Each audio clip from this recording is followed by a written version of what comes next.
Og her ser vi virkelig noget fed flow, og noget god timing. Ej, de bliver ved. Det her, det er to rutinerede kanoner, der bare fortsætter.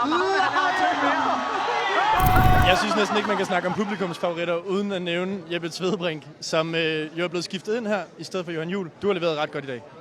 Jo, tak. Det har også været fedt lige at prøve igen. Det er jo selvfølgelig på bekostning af, at Johan har valgt at stoppe med at lave noget gymnastik nu her.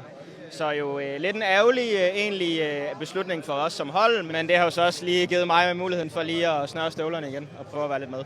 I havde en hård start og en god slutning. Hvad skyldes det? Den hårde start tror jeg skyldes lidt, at det faktisk er første gang, at vi tre er inde og prøve den her level up-disciplin. Vi var ikke med til at køre den i sidste sæson, så det er sådan lige det er lidt nyt for os, og det kræver lige et par gentagelser, tror jeg, man bliver helt skarp i det. Og så tror jeg, at battle er jo nok ved at være vores favoritdisciplin, hvor vi kan få lov til at angribe banen sammen. Og det prøver vi virkelig at gøre noget ud af, at vi får sat alle i spil på en fed måde. Og det synes jeg, vi lykkes rimelig godt med i dag.